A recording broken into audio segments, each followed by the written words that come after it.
Continuamos hoy nuestro estudio en el capítulo 2 del Evangelio según San Juan. Y llegamos ahora al relato sobre la primera ocasión en que Jesús purifica el templo. Leamos el versículo 13 de este capítulo 2 de Juan. Estaba cerca la Pascua de los judíos, y subió Jesús a Jerusalén. Tenemos aquí la mención de otro sitio geográfico. Jesús principió su ministerio en Caná de Galilea, fue a Capernaum y ahora está en Jerusalén. Fíjese usted que Juan llama a esta fiesta la Pascua de los judíos. Ya no era la Pascua del Señor, como se la llama allá en Éxodo 12:27. Es la Pascua de los judíos, meramente una fiesta religiosa, sin sentido y vacía, simplemente un rito para ser cumplido. Aquel del cual habla la Pascua ya había venido. Porque nuestra Pascua, que es Cristo, ya fue sacrificada por nosotros, dice el apóstol Pablo, escribiendo en su primera carta a los Corintios, capítulo 5 y versículo 7. Nuestro Señor, pues, subió a Jerusalén. Ahora, esto no ocurrió durante el principio de su ministerio público, sino probablemente al fin del primer año. A todos los varones les era requerido ir a Jerusalén 3 veces al año para la fiesta de la Pascua, la fiesta de Pentecostés y la fiesta de los tabernáculos.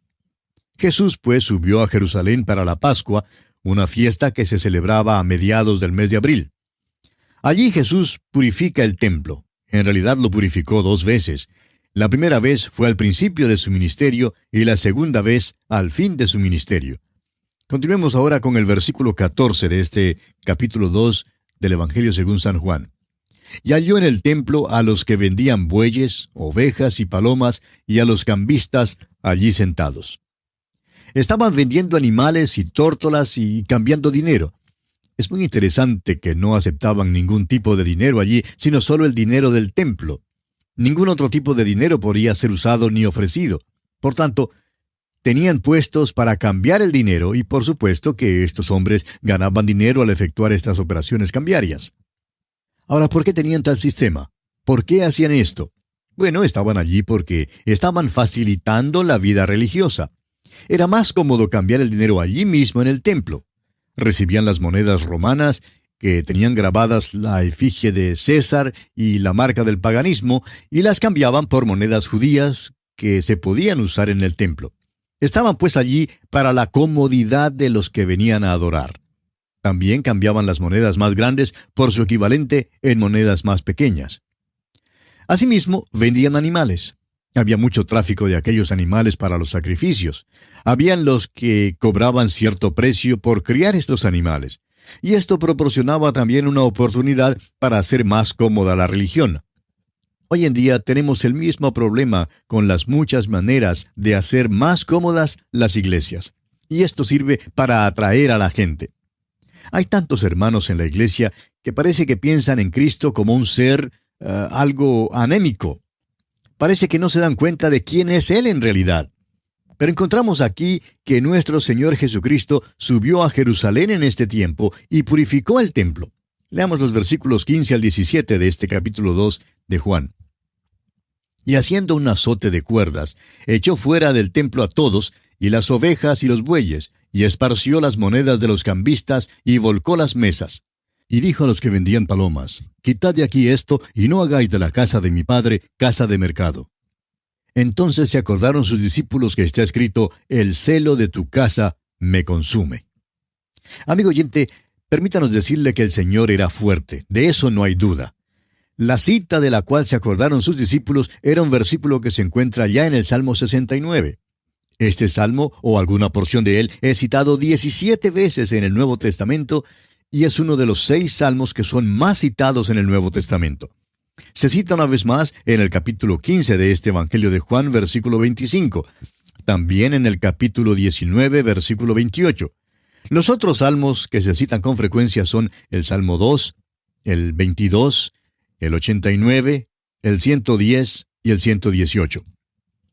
Si desea notarlos, vamos a repetirlos una vez más. Los 6 salmos que son más citados en el Nuevo Testamento son el Salmo 69, luego el Salmo 2, el 22, el 89, el 110 y el 118. Bien, continuemos ahora leyendo los versículos 18 y 19 de este capítulo 2 de Juan. Y los judíos respondieron y le dijeron, ¿qué señal nos muestras ya que haces esto? Respondió Jesús y les dijo, destruid este templo y en 3 días lo levantaré. La palabra que Jesús usó aquí para destruir es luo y significa desatar o desunir. En realidad se refería a su cuerpo humano. Continuemos con el versículo 20. Dijeron luego los judíos, en 46 años fue edificado este templo, ¿y tú en 3 días lo levantarás? El templo en aquel entonces era el templo de Herodes. Todavía estaba en el proceso de construcción y ya había estado en construcción por 46 años. Hay un uso específico de palabras griegas aquí que quisiéramos que usted vea, amigo oyente.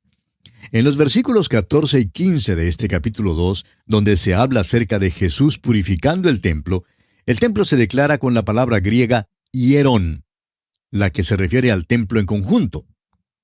Pero específicamente fue el atrio del templo lo que Jesús purificó. La palabra que Jesús usa aquí en el versículo 19 y que los judíos repiten en el versículo 20 es naos, y se refiere al santuario interior del templo. Esta palabra también puede usarse con referencia al cuerpo, como la utiliza el apóstol Pablo en su primera carta a los Corintios, capítulo 6, versículo 19, cuando dice que el lugar santo hoy en día no es un templo hecho de manos, sino que nuestro cuerpo es el templo, o sea, el naos del Espíritu Santo. Los judíos le preguntaron al Señor si en realidad quería decir que destruiría este templo. Pero claro que nuestro Señor quiso decir el templo de su cuerpo. Ahora el versículo 21 aclara este concepto. Dice allí, mas él hablaba del templo de su cuerpo. Jesús dijo que si destruían este templo, él lo levantaría. Ahora la palabra que usó era egeiro, la cual Juan usa 5 veces en su evangelio. Su verdadero sentido es despertar, y cada vez que se usa, la palabra se refiere a la resurrección. El apóstol Pablo usó la misma palabra en su sermón en Antioquía de Pisidia, y allí la usó 4 veces. Se refiere a la resurrección de Cristo y también a la resurrección de los creyentes. Es usada también en el capítulo 13 de los Hechos, versículo 30, donde dice, mas Dios le levantó de los muertos. Esta palabra encierra en su significado la acción de despertar, o sea, el despertar de la muerte. Cuando Lázaro fue levantado de los muertos, allá en el capítulo 11 de este Evangelio de Juan, versículo 43, Jesús clamó a gran voz, Lázaro, ven fuera. También es el mismo pensamiento, pero no es la misma palabra, que nuestro Señor le habló a la hija de Jairo, uno de los principales de la sinagoga. A esta niña le dijo, despiértate, ovejita. Y esto es lo que encierra esta palabra, egeiro. Y fue precisamente esto lo que Jesús quiso decir cuando habló del templo de su cuerpo. Pero sus discípulos no entendieron eso, y no fue sino hasta después de su resurrección cuando se acordaron de lo que él había dicho aquí. Leamos ahora el versículo 22. Por tanto, cuando resucitó de entre los muertos, sus discípulos se acordaron que había dicho esto, y creyeron la Escritura y la palabra que Jesús había dicho. Estamos llegando ahora a algo que es de mucho interés, amigo oyente. En realidad, debemos leer desde el versículo 23 y seguir leyendo el capítulo 3, donde tenemos la historia de Nicodemo. Todo esto tuvo lugar en Jerusalén durante el tiempo de la Pascua. Leamos pues el versículo 23. Estando en Jerusalén en la fiesta de la Pascua, muchos creyeron en su nombre, viendo las señales que hacía. Muchas personas que leen esto dicen, cuán maravilloso es que muchos creyeron en él. Pero, amigo oyente, no fue nada maravilloso porque esta no era la fe salvadora de ninguna manera. Ellos simplemente hacían una señal afirmativa cuando veían los milagros que él hacía. Pues fíjese usted lo que sigue aquí en los versículos 24 y 25. Pero Jesús mismo no se fiaba de ellos porque conocía a todos y no tenía necesidad de que nadie le diese testimonio del hombre, pues él sabía lo que había en el hombre. En verdad, el lenguaje que se usa aquí revela que él no se fiaba de ellos. La fe de ellos no era la fe genuina, no era esa fe salvadora de ninguna manera. Amigo oyente, ¿qué quiere usted decir cuando dice que cree en Jesús? ¿Quiere decir que cree en las verdades del Evangelio? Sería difícil contradecirlas, ¿verdad? Pero él murió por sus pecados. La pregunta importante es, ¿Confía usted, amigo oyente, en Él como su Salvador personal, el que murió por sus pecados? ¿Fue resucitado Él para su justificación? ¿Es Él el Salvador que vive a la diestra de Dios hoy en día y que se constituye en la única esperanza que usted tiene? Eso es lo más importante. Esta multitud tenía interés en Jesús y cuando le veían hacer los milagros, creían. Tenían que creer. Habían visto los milagros. Pero Jesús no se fiaba de ellos. No creía que su creencia fuera genuina porque conocía a todos. Sabía lo que había en el corazón humano. No necesitaba que nadie le diera testimonio del hombre porque él sabía lo que había en el hombre. Es sobre la base de esto, amigo oyente, que Nicodemo viene a él. En otras palabras, el Señor Jesús no se fiaba de la multitud. La multitud creyó en él, pero era solo porque habían visto los milagros. Sería casi imposible ser testigo de un milagro y no creer. Este hombre Nicodemo vino a Jesús de noche, y nuestro Señor sí se fió de este hombre Nicodemo, porque la fe de este hombre era sincera. Y entramos ahora en nuestro estudio del capítulo 3 de Juan. Y aquí tenemos el encuentro de Jesús con Nicodemo. Usted recordará que ya dijimos que este es un caso en el cual la división que se ha hecho entre capítulos no es lo más deseable. Por eso es que leeremos desde el versículo 24 del capítulo 2 sin pausa hasta el versículo 1 del capítulo 3. Escuche usted. Pero Jesús mismo no se fiaba de ellos porque conocía a todos y no tenía necesidad de que nadie le diese testimonio del hombre, pues él sabía lo que había en el hombre. Había un hombre de los fariseos que se llamaba Nicodemo, un principal entre los judíos. Este hombre se había separado de la multitud. Nuestro Señor no se fiaba de la multitud porque él sabía que su fe no era genuina. Pero este hombre Nicodemo es un hombre sincero. Y vamos a conocerlo ahora.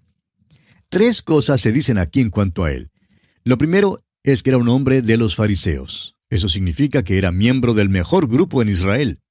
Los fariseos creían en la inspiración del Antiguo Testamento, creían en la venida del Mesías, creían en los milagros y creían en la resurrección. Era pues un hombre de los fariseos y su nombre era Nicodemo. Se nos da su nombre y es identificado como principal entre los judíos. De modo que podríamos decir que este versículo nos da las 3 máscaras que este hombre llevaba puestas. Esta es una descripción del hombre moderno. Era un hombre de los fariseos cuando se reunía con ellos. Cuando él estaba con ellos, era uno de ellos. Luego, cuando salía de entre los fariseos y caminaba por las calles, el público se apartaba para abrirle paso. Seguramente Nicodemo tendría puesta su vestimenta especial, sus filacterias y su manto de oración. Y la gente quizá diría, allí va Nicodemo, principal entre los judíos. ¡Qué hombre más destacado! Por tanto, creemos que Nicodemo adoptaría una actitud totalmente diferente con la gente en la calle. Pero su nombre era Nicodemo. Y debajo de estas 2 máscaras que llevaba, era simplemente Niquito. Hoy en día hay muchos hombres que viven así. Tenemos al señor que es comerciante y oficial de una gran corporación. Sale a la oficina por la mañana y aquellos que trabajan con él en la oficina le hablan y le llaman señor y se someten a él. En verdad no le conocen. Ellos creen que le conocen, pero no le conocen de veras. Luego este señor sale de la oficina y ve a alguno de sus clientes y cuando le preguntan en cuanto al negocio, él les responde, pues, todo anda bien. Luego, al mediodía, entra en el club para almorzar. En el mismo momento en que entra en el club, es un hombre diferente. No es ya el señor fulano de tal, presidente de la corporación, sino que ahora es simplemente uno entre muchos miembros del club. Los socios del club juegan golf con él y le conocen, se tutean con él y le llaman por su primer nombre. Él, por su parte, asume una actitud diferente y una relación diferente con ellos. Le preguntan en cuanto al negocio y él les responde, pues, todo anda muy bien. Luego, por la noche, después de cerrar el negocio, vuelve a su casa. Abre la puerta, entra, se quita el abrigo y se sienta en su silla favorita. Aquí otra vez es un hombre diferente, un hombre muy diferente. Su esposa entra en el cuarto y lo mira sentado allí, desalentado y sin las 2 máscaras que ha llevado puestas durante el día. Ya no es el comerciante, presidente de la corporación. Tampoco es uno de los muchachos en el club. Ahora es simplemente Paco, o Pancho, o lo que fuera su nombre. Su esposa le pregunta, ¿qué te pasa? Y él contesta, el negocio anda mal. Pues bien, aquí tenemos revelado abiertamente y con sinceridad la identidad de esta persona.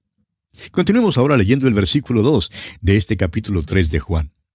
Este vino a Jesús de noche y le dijo, Rabí, sabemos que has venido de Dios como maestro, porque nadie puede hacer estas señales que tú haces si no está Dios con él. Este hombre Nicodemo vino al Señor Jesús con la máscara puesta. Él dice, sabemos. Ahora, ¿a quién se refiere?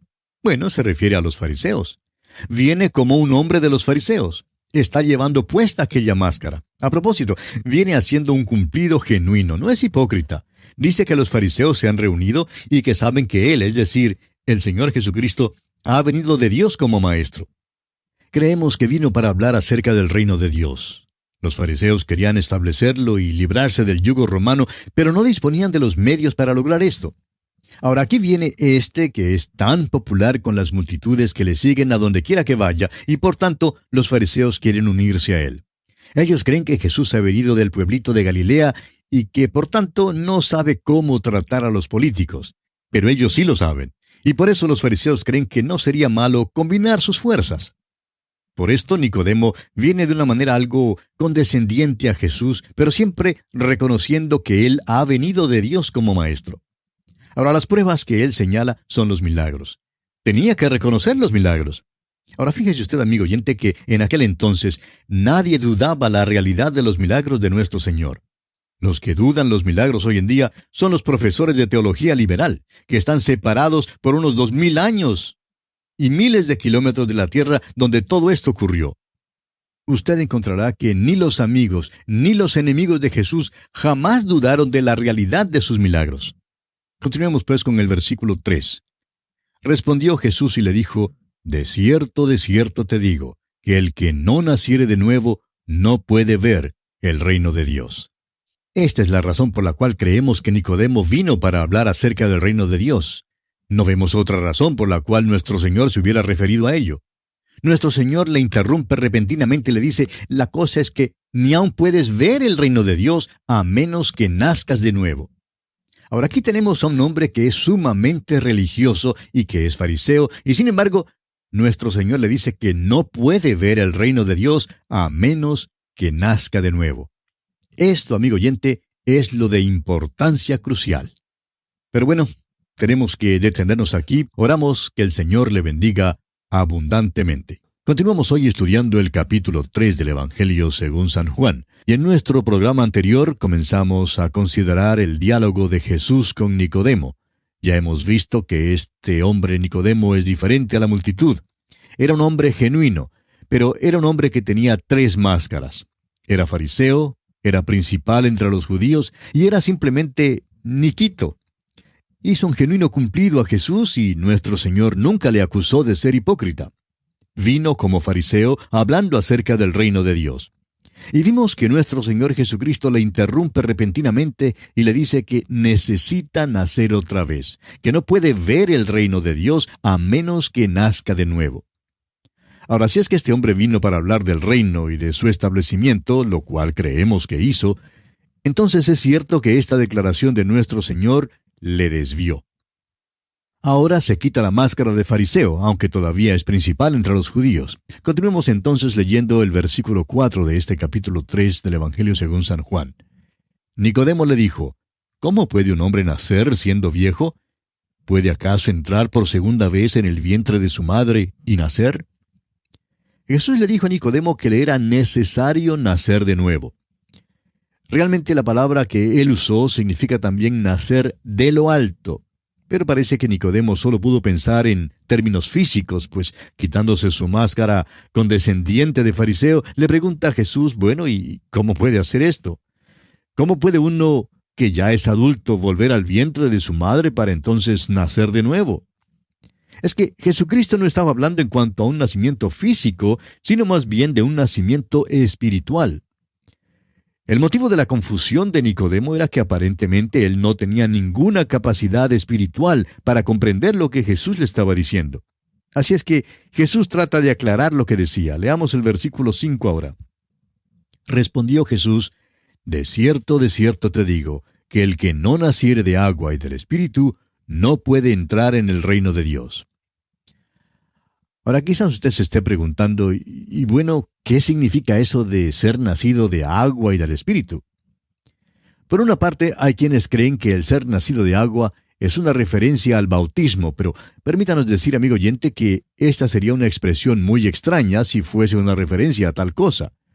Por otra parte, tenemos el caso de muchos médicos que dicen que esta es una referencia al nacimiento físico, ya que es un nacimiento en agua, y el feto en el vientre de la madre está rodeado por agua.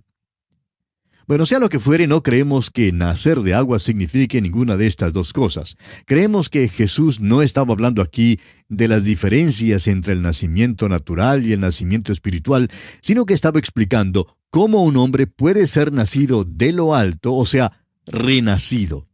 Al hacerlo, dijo entonces que este nuevo nacimiento es producto del agua y del Espíritu. Más adelante en este Evangelio, allá en el capítulo 17, versículo 17, Jesús dice, «Santifícalos en tu verdad, tu palabra es verdad». La palabra es la que puede limpiar y santificar. En el capítulo 15 de este Evangelio, versículo 3, Jesús dice, «Ya vosotros estáis limpios por la palabra que os he hablado». O sea que en muchas maneras y en muchos pasajes de las Escrituras, la palabra es comparada con el agua, es decir, la palabra de Dios.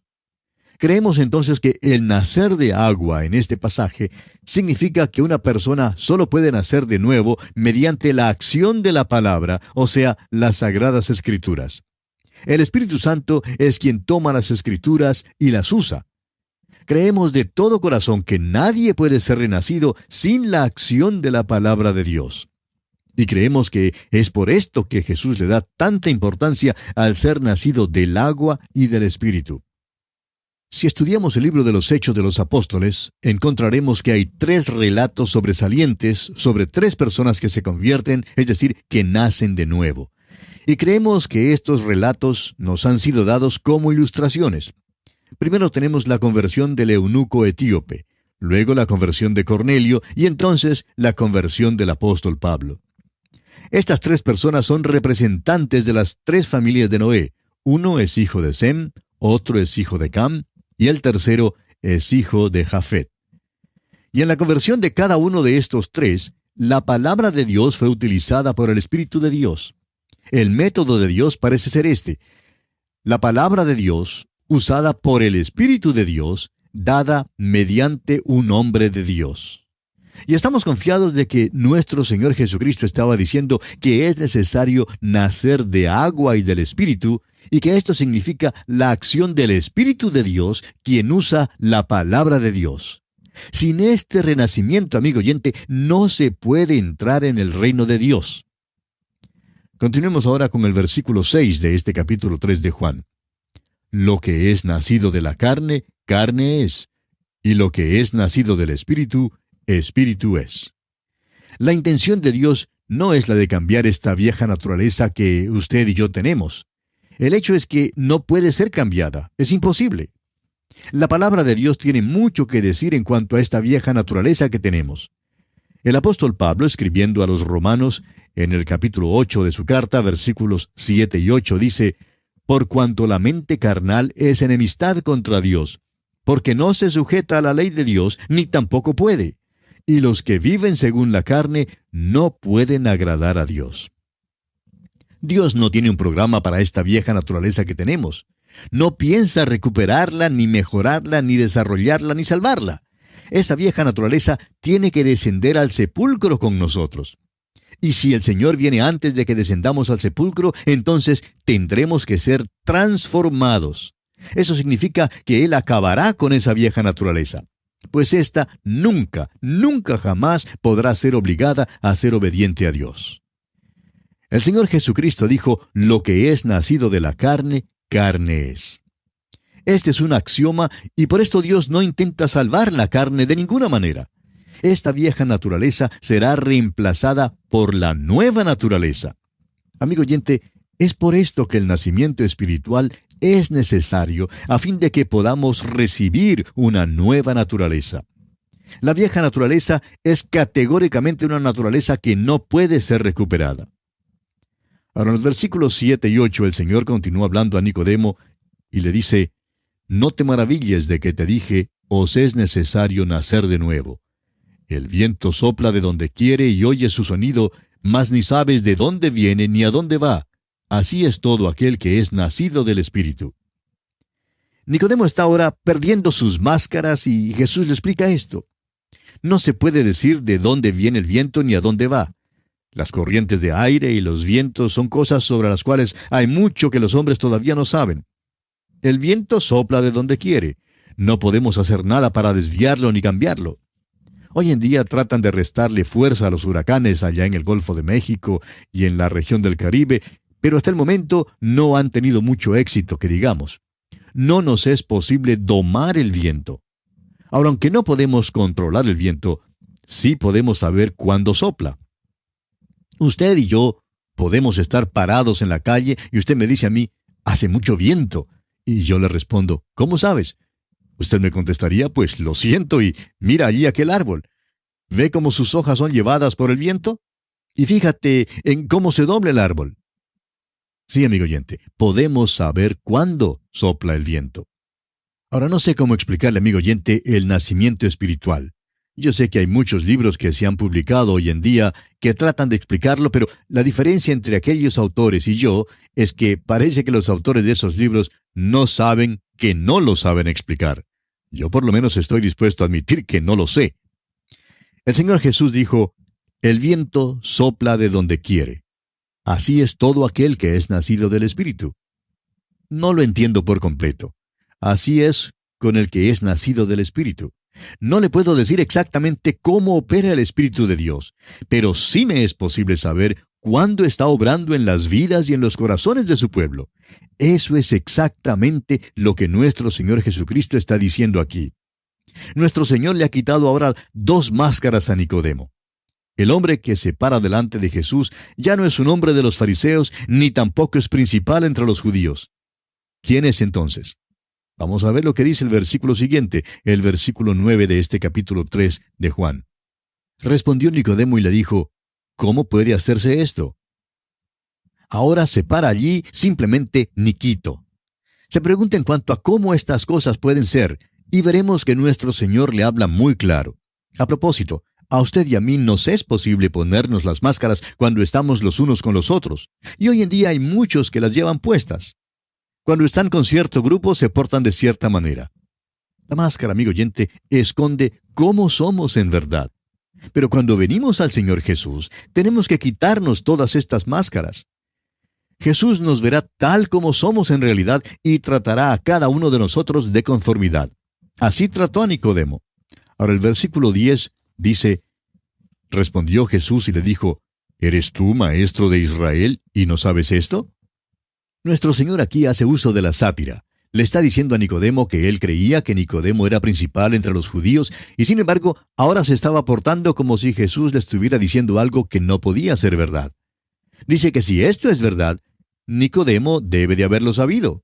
Y entonces Jesús le pregunta, ¿no sabes esto, Nicodemo? Continuemos con los versículos 11 hasta el 13 ahora de este capítulo 3 de Juan.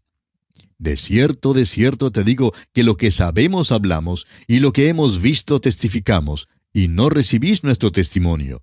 Si os he dicho cosas terrenales, y no creéis, ¿cómo creeréis si os dijere las celestiales? Nadie subió al cielo, sino el que descendió del cielo, el Hijo del Hombre, que está en el cielo. Jesús le dice a Nicodemo que él no había recibido su testimonio, ni aun lo que le había estado hablando ahora. Y después de esto, vemos que hay un gran movimiento que se presenta aquí en el Evangelio según San Juan. Usted recordará que en la introducción a nuestro estudio de este Evangelio, dirigimos nuestra atención a lo que Jesús dijo allá en el capítulo 16 de este Evangelio de Juan, versículo 28, cuando dijo, «Salí del Padre y he venido al mundo. Otra vez dejo el mundo y voy al Padre». Y ahora dice, «Nadie subió al cielo, sino el que descendió del cielo». Esa es la respuesta para quienes hoy en día creen que Elías y Enoc fueron al cielo cuando fueron traspuestos. No creemos que fueron al cielo porque Hasta aquí el Señor Jesús dice que nadie subió al cielo, sino el que descendió del cielo, el Hijo del Hombre que está en el cielo. En otras palabras, dice que Él es el único que puede hablar en cuanto al cielo porque Él es el único que ha subido al cielo. Ahora es verdad que hay muchos que han ido al cielo después de Cristo, pero en el Antiguo Testamento, cuando un santo moría, es decir, uno de los hijos de Dios moría, iba a un lugar que se llamaba el paraíso o el seno de Abraham. Nuestro Señor lo llamó así en Lucas capítulo 16, versículo 22. No fue sino hasta después que Cristo murió y subió al cielo, y llevó cautiva la cautividad cuando llevó a aquellos que estaban allí a la presencia de Dios. Desde entonces, para el Hijo de Dios siempre ha sido verdad que estar ausentes del cuerpo es estar presentes al Señor, como lo declara el apóstol Pablo en su segunda carta a los Corintios, capítulo 5, versículo 8. ¡Qué cuadro tan glorioso tenemos aquí! Leamos ahora los versículos 14 y 15 de este capítulo 3 de Juan. Y como Moisés levantó la serpiente en el desierto, así es necesario que el Hijo del Hombre sea levantado, para que todo aquel que en él cree no se pierda, mas tenga vida eterna. Cuando Moisés puso aquella serpiente sobre el asta, debido al pecado del pueblo, todo lo que tenía que hacer uno que fuese mordido era mirarla. Y como Moisés había levantado la serpiente, así era necesario que Cristo fuera levantado. Como usted ve, amigo oyente, esa serpiente representaba el pecado del pueblo, y Cristo fue hecho pecado por nosotros en la cruz. Llevó allí nuestros pecados. Y como Moisés levantó la serpiente en el desierto, así es necesario que el Hijo del Hombre sea levantado. Nuestro Señor le dice ahora a Nicodemo las palabras que probablemente son las más conocidas en toda la Biblia. Leamos el versículo 16 de este capítulo 3 del Evangelio según San Juan. Porque de tal manera amó Dios al mundo, que ha dado a su Hijo unigénito, para que todo aquel que en él cree no se pierda, mas tenga vida eterna. Hay dos cosas que necesitamos notar aquí. La primera es que nos dice que es necesario nacer de nuevo. Y la otra es que es necesario que el Hijo del Hombre sea levantado. Estas dos cosas están relacionadas. Se necesita ambas cosas, la muerte y la resurrección de Cristo. Es necesario que Él sea levantado. Y siendo que Él ya ha sido levantado y que ya ha llevado nuestro castigo, ahora el Espíritu de Dios puede regenerarnos, puede hacernos nacer de nuevo. Pero no nos olvidemos que es necesario, imprescindible, nacer de nuevo. Esa es la única manera por la cual Dios nos puede recibir. Ahora, el motivo de todo esto es que de tal manera amó Dios al mundo. Dios nunca salvó al mundo por medio de su amor. Esa es la gran equivocación del día. No dice aquí que el amor de Dios salvó al mundo, porque el amor de Dios de por sí nunca podría salvar al pecador. Dios, amigo oyente, no salva por amor, Dios salva por gracia. El apóstol Pablo, escribiendo a los Efesios, dice con toda claridad en el capítulo 2 de esa carta, versículos 8 y 9, porque por gracia sois salvos por medio de la fe, y esto no de vosotros, pues es don de Dios, no por obras, para que nadie se gloríe. Ahora, ¿cómo le salva Dios a usted? Dios le salva a usted, amigo oyente, por su gracia. Porque de tal manera amó Dios al mundo, que ha dado a su Hijo unigénito, para que todo aquel, y aquí usted, amigo oyente, puede poner el nombre suyo, y yo puedo poner el nombre mío también, para que todo aquel que en Él cree no se pierda, mas tenga vida eterna. Ahora fíjese usted que junto con la palabra cree está la pequeña preposición en. Significa creer en Cristo, es decir, confiar en Él como el único que llevó la pena del pecado. Esto es lo personal. Cada uno de nosotros individualmente necesita creer que Él murió en el lugar nuestro. Amigo oyente, es necesario que crea que Él murió por usted. Veamos ahora los versículos 17 y 18 de este capítulo 3 de Juan. Porque no envió Dios a su Hijo al mundo para condenar al mundo, sino para que el mundo sea salvo por él. El que en él cree no es condenado, pero el que no cree ya ha sido condenado porque no ha creído en el nombre del unigénito Hijo de Dios. Vemos aquí que cuando Jesús vino la primera vez, no vino como juez. Esto quedó bien aclarado en su conversación con aquel hombre en Lucas capítulo 12, que quiso que el Señor juzgara entre él y su hermano. Él le dijo en el versículo 14, «Hombre, ¿quién me ha puesto sobre vosotros como juez o partidor?» Jesucristo no vino como juez la primera vez, vino como Salvador. Pero la segunda vez, la próxima vez que venga, entonces sí vendrá como juez. Ahora dice que Dios no le envió al mundo para condenar al mundo, sino para que el mundo sea salvo por él. Y el que no cree ya ha sido condenado. Amigo oyente, si usted no cree, déjeme decirle que usted ya es condenado. ¿Por qué? Porque no ha creído en el nombre del unigénito Hijo de Dios. Aquel maravilloso nombre es Jesús. Su nombre es Jesús porque Él es el Salvador del mundo. Cualquiera que cree en aquel nombre ya no está bajo la condenación, bajo la pena de muerte eterna, sino que tiene vida eterna.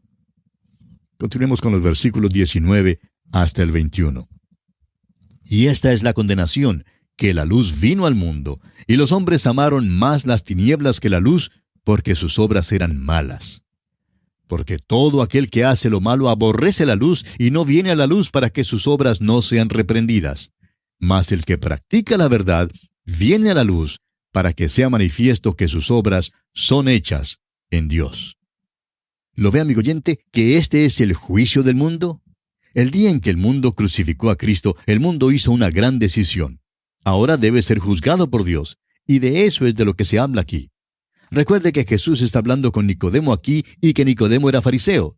Los fariseos creían que cuando viniera el Mesías vendría como juez. El Antiguo Testamento presenta dos aspectos de la venida del Mesías. Uno es su venida como Salvador, llegando para morir, para pagar la pena. El otro aspecto es su venida como juez, y la palabra aquí significa esto.